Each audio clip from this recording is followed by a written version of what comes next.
What up, though, everybody? Welcome to another edition of Chopping It Up with Uncle Chon True-Stories. I got a real good one for you today.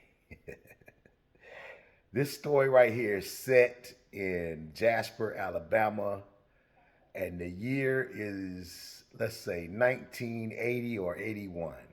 I think I was about 10 or 11 years old. Okay, so I had these two cousins, one named Cookie from New York, and the other named Fonzo, who was originally from Chicago, but through circumstances, he ended up being a permanent resident of Jasper. Now, Fonzo was kind of like a cool guy. You know, he considered himself to be like a ladies' man, and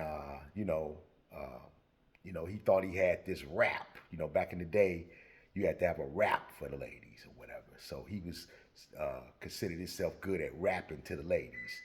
Cookie, what's up, Cook? I'm gonna tell the story. I'm sorry, it's my childhood, so I get to tell it. Cookie was from New York, and he was a bit what you would call eccentric. Okay, and he would come down to Jasper during the summer, and we would all, I mean, they were older than me, quite a bit older than me. So let's say if I'm 10 or 11, they're like 17 or 18, something like that. I think Cookie's was a little older than Fonzo. Fonzo was since passed on. Um, but anyway, so these two, this particular summer, they decided that they were going to compete for the affection or the attention of this young lady named Tootsie. Now, if you're from Jasper, you know Tootsie. I won't say her real name. I believe she's a married woman now. And this was back, I think they were in high school. Her and Fonzo went to high school together. Very attractive young lady. And these two decided that they were going to compete to see who could get her. So Cookie was putting in his bid every time he seen her. You know, there would be little, summertime. So you got softball games, you got little parties, you got little get-togethers, and everybody, with basically there's not much to do. So if there's something going on, pretty much everybody in that age bracket would be there. So I wasn't privy to all of this because I was quite a bit younger and I was busy doing my own thing as a kid. But I was hearing about this competition going back and forth where they were both trying to get at this girl. So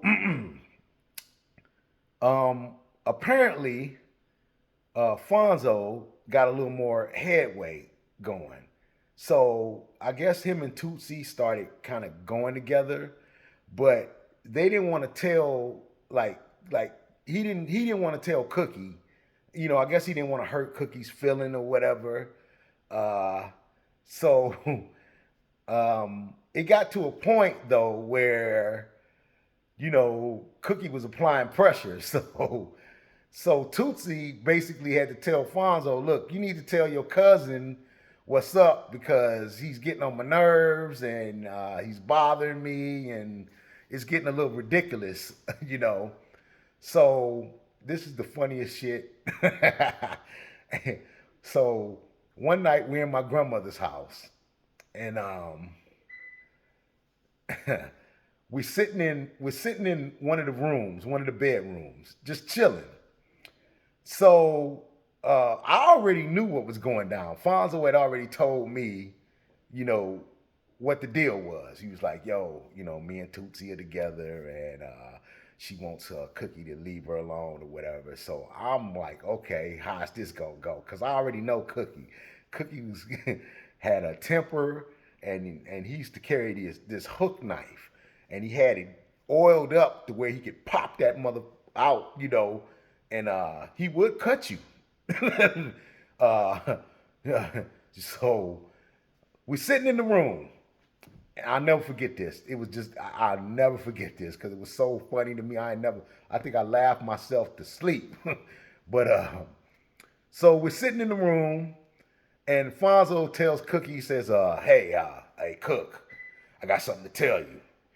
Cookie's, what's up? With that New York accent. What's going on? So he's like, yeah, look here, man.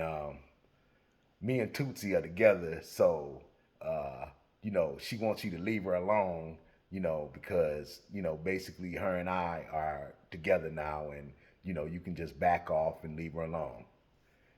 So Cookie give him this look. What the fuck are you talking about? I just talked to her yesterday. She's not your lady, she's mine. Nah, Cook. She really wants you to leave her alone. And, I don't believe you. So he grabs the phone. Now, this is back in the day when my grandmother had these big, heavy, black rotary dial phones.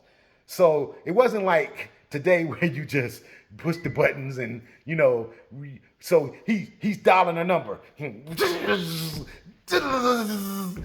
All angry and shit, and I'm sitting up there, boy, and I'm just, and he calls her.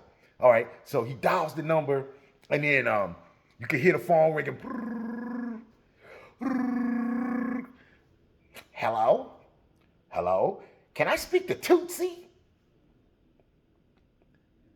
Yeah, Tootsie. This is Cook.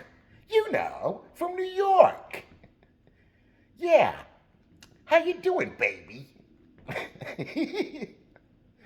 Look here.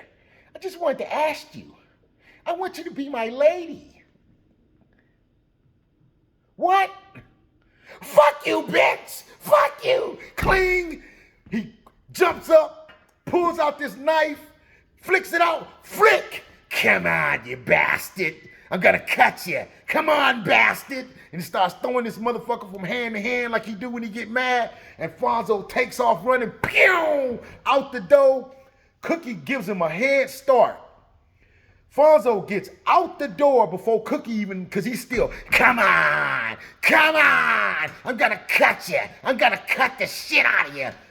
And takes off running. And Cookie busts out the door, and they running, and my grandfather's sitting on the porch, and he's like, hey.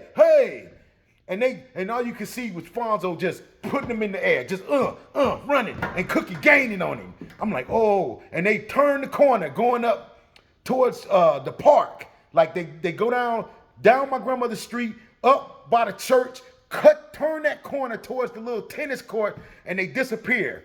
And they gone, and I'm just laying there rolling. And they don't come back for like 2 or 3 hours. Well, Fonzo comes back first, and he's running, and he's all sweaty, and he's got his shirt off, and he's tired as hell, and he's like, oh, that fool crazy. And then Cookie comes back about 30 minutes later with the knife still in his hand. You bastard. You fucking bastard. Fuck you and that bitch, you bastard. I don't need neither one of you. I'm from New York. Anyway, that's the story. Y'all have a good one. If you liked it, like, share, subscribe. Peace.